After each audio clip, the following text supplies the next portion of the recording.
करने के लिए भाई जी अपने निजी परिकर को साधन देते। सबसे पहला, श्रीमद् भगवत गीता का जरूर स्वाध्याय किया जाए।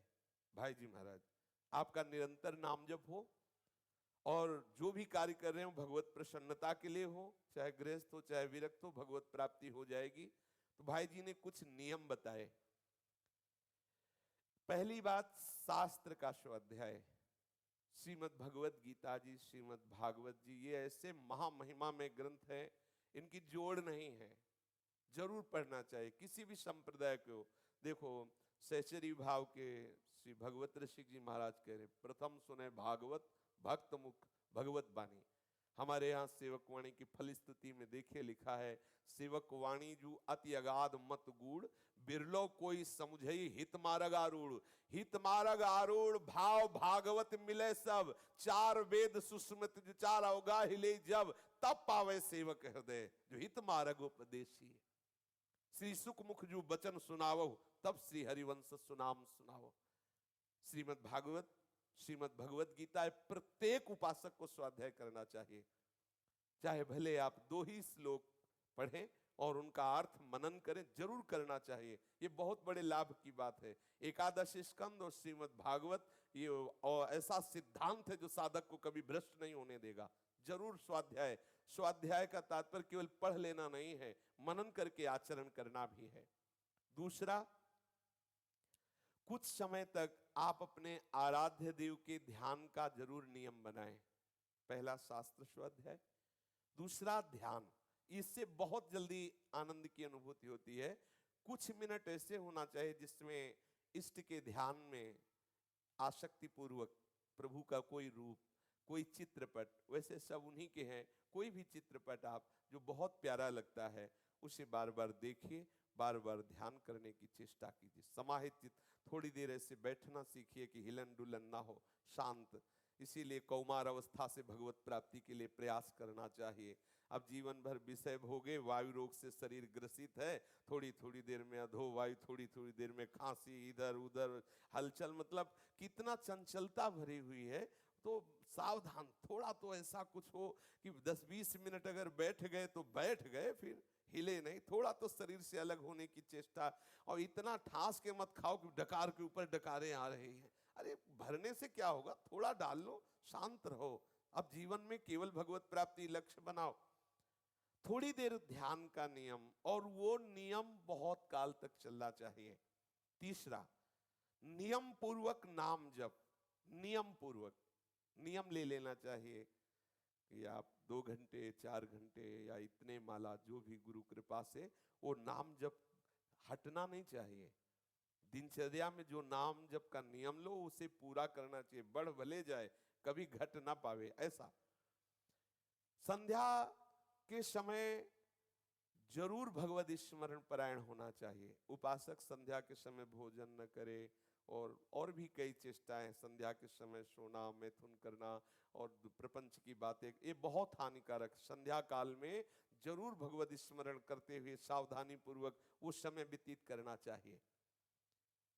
भगवान कश्यप जी से विवश कर दिया संध्या के समय ही काम चेष्टा में, तो भयंकर ये दैत्य भाव को प्राप्त हुए पुत्र हुए। ये जो लोग ध्यान नहीं देते शास्त्र की मर्यादा का, तो वही आसुरी प्रवृत्ति वाले बच्चे होते हैं, जो घोर क्रूर कर्मा, गंदे आचरण करने वाले, माता पिता को त्रास देने वाले। शास्त्रीय सिद्धांत से चलो। संध्या काल में जरूर सावधान हो जाओ। यदि आप ऐसी जगह हो, संध्या आदि नहीं कर सकते हो, तो आप उस समय भगवत स्मरण परायण होकर अपने कार्य करो। मानो आप नौकरी आदि में हो, देख रहे हो संध्या का समय है, तत्काल गुरुदेव का चिंतन, इष्ट का चिंतन। और वस्त्र बहुत सादगी वाले होने चाहिए। उपासक के वस्त्र सात्विक होने चाहिए। वस्त्रों का प्रभाव पड़ता है। जैसे आप जैसे वस्त्र धारण करेंगे, अब तो बलिहारी है युग धर्म की, कि पुरुष के तो कोई अंग दिखाई न दे ऐसे कपड़े पहन ले, और ऐसे विपरीत ऐसे वस्त्र पहने जाते हैं जिससे अंग प्रदर्शन हो। ठीक नहीं है ये। सावधानी पूर्वक जीवन व्यतीत करना, पर वो सब पागलपन माना जाएगा। संतों की इन बात को पागल माना जाएगा कि ये क्या जाने पुराने रिवाज के हैं, ऐसा कहा जाता है। लेकिन ये ठीक नहीं है। बहुत सावधानी पूर्वक आपका पहनावा ओढ़ावा होना चाहिए। देखो, हम तो इतना तो नहीं कहते कि भाई पहले जैसे था कि यहाँ तक घूंघट करके चल, वो था ना पहले, तो चलो ठीक है उतना घूंघट ना करो, पर कम से कम अंगों को ढक करके मर्यादा से, जैसे समाज में रहा जाता है वैसे। तो वस्त्रों का, दुनिया और माने ना माने, अपने साधक तो माने, अपने जो भगवत मार्ग के पथिक हैं, अपने परिवार को कम से कम ऐसे वस्त्रों की शिक्षा दे। भगवत मार्ग में चलने के लिए बहुत सात्विक वस्त्र धारण करो। आप अपने परिवार को भी, मान लो विरक्त है तो धारण ही कर रहे हैं, लेकिन जो गृहस्थ है वो अपने परिवार को, आपकी संतान है, आपके शासन में नहीं है, आपके बेटे बेटी हैं, आप देखते नहीं हो क्या देख रहे हैं, क्या पढ़ रहे हैं, कैसे चल रहे हैं, कैसे आप हो, ये आपको अपराध लगेगा, ये आपको तो वही दंड देंगे। ध्यान देना, तुम्हारे पुत्र और पुत्री भी ऐसे आचरण करेंगे जिससे तुम जलोगे, तुम्हारी दुर्गति हो जाएगी। तुम माता पिता हो, जैसे गुरु के लिए कहा गया है कि शिष्य के प्रति शासन रखे। एक न सुनई एक नहीं देखा, गुरु शिष्य अंध बधिर कर रेखा, हरे शिष्य धम शोक न हरे सो गुरु घोर नरक मा परे। वही सच्चे माता पिता हैं जो अपने पुत्र को कैसे चलना चाहिए, कैसे बैठना चाहिए, कैसे बोलना चाहिए, कैसे पहनना ओढ़ना चाहिए, खान पान, ये सब इसी से भजन की नींव बनती है। अगर आप ठीक से अपना खान पान पहनावा ओढ़ावा नहीं, तो आप भजन के मार्ग में आगे नहीं बढ़ पाएंगे। साधक को मिठाई से प्रियता हटानी चाहिए। अपने परिकर में ठाकुर जी की उपासना की सिद्धि के लिए भाई जी ने ये नियम दिया था कि भोग प्रसाद में किनका मात्र की बात है, और ये नहीं कि मतलब लड्डू अगर कह बोले, कह बच्चे बोले 4, बोले 2 मिनट रुको थोड़ा टहल लेते हैं, फिर उनको पा लेते हैं। जरूरत क्या है, ये तो आते एक थैला है, बस इतनी जिह्वा का चमत्कार है। मीठा कामोत्तेजक है और मीठा बहुत हानिकारक है थोड़ा। पूज्य श्री स्वामी राम सुखदास जी भी अपने परिकर में यही आदेश किए हुए थे कि मीठा का प्रयोग नहीं। अब आप सोचो, मीठा का प्रयोग वृंदावन में बंद हो जाए तो कैसा रहेगा। हाँ, तो बोले प्रियालाल, तो भाई मीठा का रबड़ी और गुलाब जामुन और जलेबी और ये सब, तो फिर वो जो राम नाम मीठा, कृष्ण नाम मीठा, राधा नाम मीठा, तो इस पर थोड़ा संयम किया जाए। उन्होंने तो स्पष्ट मना किया है कि मिठाई बिल्कुल ना खाई जाए। जैसे एक दिन चर्चा हुई थी कि बाजार की कोई वस्तुएं ना खाई जाए, जैसे समोसा और सब वैसा। अगर आपको ऐसा लगता है तो थोड़ा सा हलवा बना लीजिए अपनी कुटिया में, श्री जी को भोग लगाइए, आपस में बांट के पा लीजिए। बकाया है तो सब जिभ्या का ही खेल, रसेंद्री का सारा खेल है। उसे नियम बना लिए जाए कि बाजार की वस्तुएं ना खाई जाएं। भगवत प्राप्ति करनी है, एक जन्म थोड़ा सा संयम से रह जाओ तो बात बन जाएगी। आप कितने सुंदर सुंदर पदार्थ घर में बना सकते हैं, दाल रोटी सब्जी, बस और सात्विक भोजन, और एक दिनचर्या रहेगी तो आपका मन मरेगा। बोले रोज वही दाल सब्जी, थोड़ा मन बदलना चाहिए। हमें मन बदलना थोड़ी, मन मारना है, मन मार के प्रभु के मार्ग में चलना है। ये बाजार के प्रार्थना है, इसमें आपका स्वास्थ्य बिगड़ेगा। ऐसे गंदे तेलों का प्रयोग होता है, ऐसी गंदी वस्तुओं का प्रयोग होता है जो साधक के लिए बहुत हानिकारक। ये वो बाहर से चिकने दिखाई देते हैं, अंदर से आपकी सब भावनाएं नष्ट हो जाएंगी। ये संतों की बात माननी चाहिए। ये बाजार का ये जो खान पान है, इसको रोकिए। आप भले नमक रोटी खाइए तो आप स्वस्थ रहेंगे, आप सावधान होकर के भजन मार्ग में बढ़ेंगे, आप संयम से रहेंगे तो आप देखेंगे आप में बल भी बढ़ेगा। और किसी भी व्यसन को कोई साधक ना करे, खास करके यहाँ भाई जी ने लिखा है तंबाकू पीना, तंबाकू खाना आदि, जैसे बीड़ी पीना, सिगरेट पीना, गांजा पीना, जैसे भांग खाना, तंबाकू खाना, ये सब बिल्कुल साधक के जीवन में कदापि नहीं होना। भाई जी अपने परिकर में पूरा कड़ा नियम रखे हुए थे। और ब्रह्मचर्य का पूर्ण रूप से पालन किया जाए। भगवत प्राप्ति के लिए बहुत बहुत आवश्यकता ब्रह्मचर्य की है। गृहस्थ हैं तो केवल संतानोत्पत्ति के लिए शास्त्र आदेश करता है। और किसी भी परिस्थिति में झूठ ना बोला जाए। ये वाणी क्यों हम झूठ बोले भाई, किसी भी विषय में है, हम झूठ बोलने का आदत हटा दें। कोई पूछ रहा है हम सही बोल देते हैं, वो नाराज है तो बना रहे, हम सही बोलेंगे। हम नहीं मिलना चाहते आपसे, नहीं बात करना चाहते, साधक है, नहीं मन है हमारा आपसे बात करने, हमें झूठ और चालबाजी करने की क्या जरूरत है। सावधान, सत्य वचन बोलिए, कम बोलिए, कभी झूठ नहीं बोलना चाहिए। कोई भी कार्य शौकीनी के लिए नहीं करना चाहिए। और किसी को अपना नौकर नहीं बनाना चाहिए। जब तक शरीर काम करे तब तक कभी किसी से कोई सेवा नहीं लेनी चाहिए। ये बहुत काम की बात है। जब तक अपना शरीर काम करे तब तक किसी से कपड़े नहीं धुलाने चाहिए, पैर नहीं दबवाना चाहिए, अपने बर्तन नहीं धुलाने। हमने महापुरुषों को देखा है, अपने हाथ से ही अपने पात्र मार्जन करना, अपने वस्त्र। अब शरीर अस्वस्थ हो गया है तो जैसी श्री ठाकुर जी की इच्छा, वो क्या नियम रखना चाहिए, अपनी कोई सेवा न करे, अपने शरीर संबंधी तो कभी किसी से सेवा न कराए। महापुरुषों ने जब तक शरीर में सामर्थ्य रही कभी ऐसा नहीं करने दिया। ज्यादा गुरु पर नहीं आना चाहिए, सावधान रहे। शरीर की सेवा, हमारे शरीर में सामर्थ्य है तो कम से कम अपने शरीर की सेवा तो हम कर लें, किसी से ना करावें। अब तो साधक तो ऐसा ही चाहता है कि टिफिन लग के आवे, पा हम ले और वो धोए जाके वही, और बोले उच्छिष्ट पाना तुम्हारा भजन होगा, उससे थोड़ी मतलब भजन। तो आराम से, बहुत सावधान।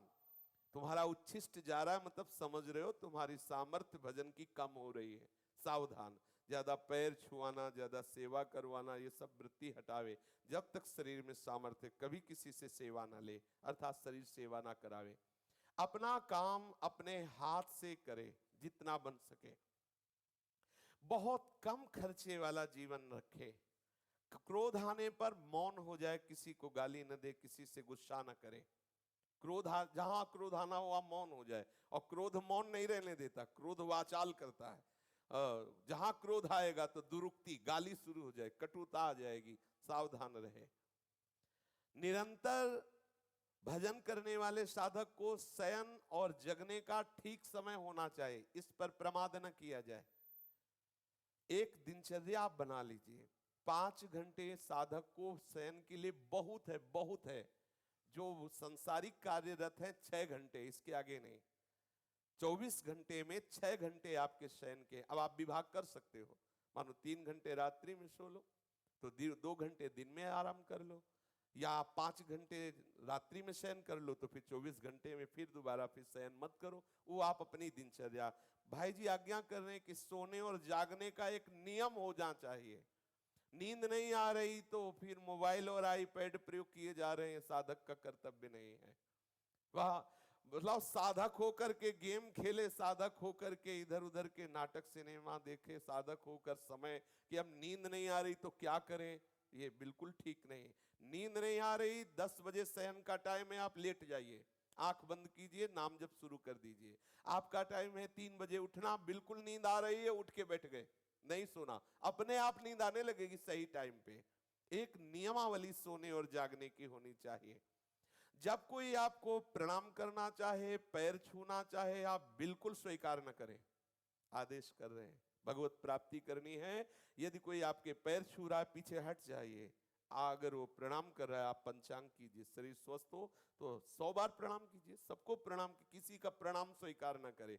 ये नहीं कि उससे लड़ने लगे, ये मंद बुद्धि न करे, उसकी तो श्रद्धा है, आपको भगवान नाम जापक या भगवत शरणागत जान के प्रणाम कर रहा है, हम वंदना करते हैं उसकी श्रद्धा, लेकिन हम उसको प्रणाम करें, उसके प्रणाम को स्वीकार न करें।